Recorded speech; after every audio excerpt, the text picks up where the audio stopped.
নমস্কার বন্ধুরা, সবাই কেমন আছো? বাবাই অঞ্জনা রান্নাঘর অ্যান্ড ব্লগে তোমাদের আরও একবার স্বাগত।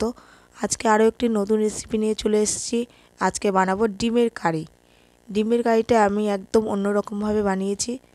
অনেকেই অনেকভাবে বানাও, আমি কিন্তু একদম অন্যরকমভাবে বানিয়েছি। দেখতেও যেমন অসাধারণ হয়েছে, খেতেও কিন্তু অসম্ভব সুন্দর হয়েছে।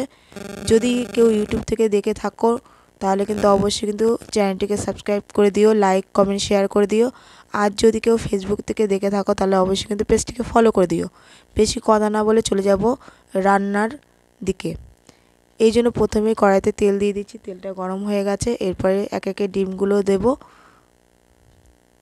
ডিমগুলো সব দেওয়া হয়ে গেছে, এরপরে দিয়ে দেবো সামান্য একটু হলুদ গুঁড়ো ও নুন। হলুদ ও লবণটা দিয়ে এবার ভেজে নেব। গোল্ডেন ব্রাউন করে ভেজে তুলে নিতে হবে। ডিমগুলো খুব ভালো করে ভাজা হয়ে গেছে, এরপরে তুলে নিচ্ছি একটা পাত্রে। এরপরে ওই একই তেলের মধ্যে দিয়ে দেবো গোটা জিরে। গোটা জিরে দিয়ে 1 থেকে 2 সেকেন্ড খুব ভালো করে ভেজে নিতে হবে। এরপরে দিয়ে দেবো পেঁয়াজ কুচি।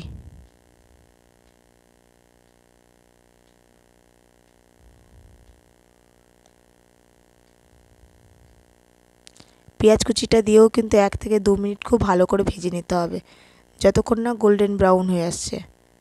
1 থেকে 2 মিনিট খুব ভালো করে ভাজা হয়ে গেছে, এরপরে দিয়ে দেবো ক্যাপসিকাম কুচি। আমার আজকে কিন্তু ডিমের কারিতেই কিন্তু ব্যবহার করেছি ক্যাপসিকাম। ক্যাপসিকাম দিয়ে একবার তোমরা ডিমের কারি করে দেখতে পারো, খেতে কিন্তু অসম্ভব সুন্দর হয়। 1 থেকে 2 মিনিট খুব ভালো করে ভেজে নিতে হবে।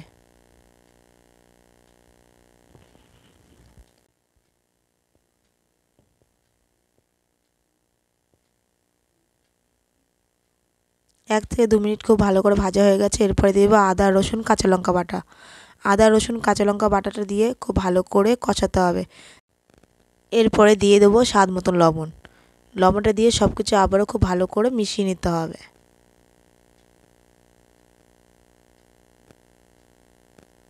সব কিছু খুব ভালো করে মেশানো হয়ে গেছে। 1 থেকে 2 মিনিট এইভাবেই কিন্তু কষাতে হবে।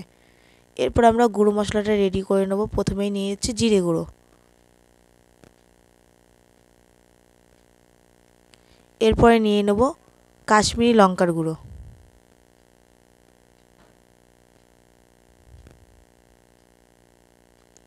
এরপরে নিয়ে নেব হলুদ গুঁড়ো। এরপরে একটু সামান্য জল দিয়ে পেস্ট করে নিতে হবে। আমি আঙুলের সাহায্য করছি, তোমরা চাইলে একটা চামচের সাহায্যও করতে পারো। দেখো বাইরের প্রকৃতিটা কিন্তু কি সুন্দর। আবারও ফিরে এলাম রান্নাতে। এরপরে যে মশলাটা তৈরি করে রেখেছিলাম সেই মশলাটা দিয়ে আরও খুব সুন্দর করে কষিয়ে নিতে হবে। এরপরে দিয়ে দেবো টমেটো কুচি। আমি টমেটো কুচিটা পরে দিয়েছি, তোমরা চাইলে আগেও দিতে পারো। সব কিছু কিন্তু খুব ভালোভাবে কষাতে হবে, যতক্ষণ না মশলা থেকে তেলটা ছাড়ছে ততক্ষণ পর্যন্ত কষাতে হবে।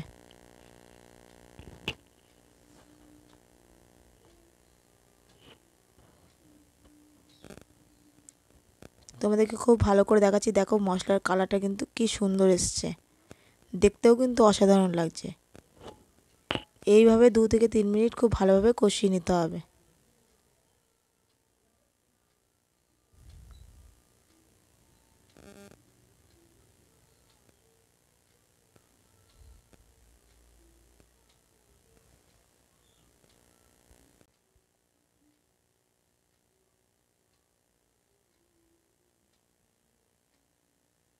খুব ভালোভাবে কষানো হয়ে গেছে, এরপর আমি দিয়ে দেবো ডিম।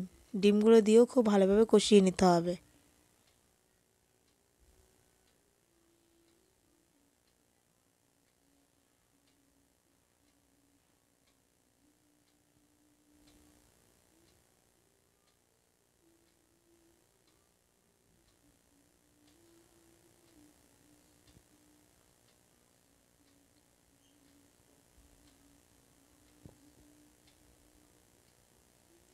পাঁচ থেকে 6 মিনিট খুব ভালোভাবে কষানো হয়ে গেছে, এরপরে দিয়ে দেবো পরিমাণ মতন জল। পরিমাণ মতন জল দিয়ে সব কিছু আবারও খুব ভালো করে মিশিয়ে দিতে হবে। সব কিছু খুব ভালো করে মেশানো হয়ে গেছে, এরপরে 5 থেকে 6 মিনিট কিন্তু ফুটতে দিতে হবে। এই পর্যায়ে তোমরা দেখে নেবে আর ঝাল লবণ কিছু লাগবে কিনা। যদি লাগে এই পর্যায়ে কিন্তু মিশিয়ে দিতে হবে, এরপরে কিন্তু আর মেশানো যাবে না। দেখতেই পাচ্ছ ডিমের কারিটা কিন্তু দেখতে কিন্তু অসাধারণ হয়েছে। ফাইনাল লুকটা দেখলে কিন্তু আরোই তোমাদের ভালো লাগবে আর খেতেও ইচ্ছা করবে, মনে হবে চটজলদি বাড়িতে বানিয়ে নিই। এই পর্যায়ে আমি একটু দিয়ে দিয়েছি লবণ। সব কিছু আবারও খুব ভালো করে মিশিয়ে দিয়েছি। 5 থেকে 6 মিনিট খুব ভালো করে ফুটতে দিতে হবে। দিয়ে দেবো স্বাদ মতন একটু চিনি। আমি সব রান্নাতে একটু করে চিনি ব্যবহার করি, তোমরা চাইলে এটা স্কিপ করতে পারো। সব কিছু দিয়ে আবারও খুব ভালো করে মিশিয়ে নেব। মিশিয়ে নিয়ে সব কিছু খুব ভালো করে ফুটিয়ে নিতে হবে।